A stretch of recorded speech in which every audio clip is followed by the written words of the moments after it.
الاستاذ محمد اسامه الخولي. خلاص، انت كسرت اللائحه 100 مره النهارده. يا ناجي اسكت يا ناجي، يلا اتفضل. اصلا مفيش لائحه معايا. شكرا سيادة الرئيس.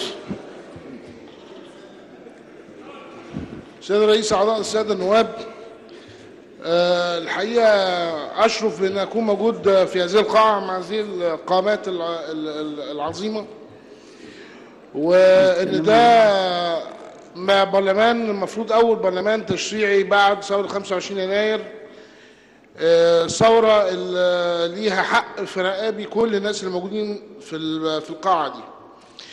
وأهيب الحقيقة بالمجلس إن هو يكون أول قرار ياخده يكون قرار فيه نوع من أنواع الإقصاء لأي حزب أو أي فصيل ممثل تحت هذه القبة. وأرى سيد الرئيس أن يبقى النص كما هو عليه ولا يتم فيه تعديله.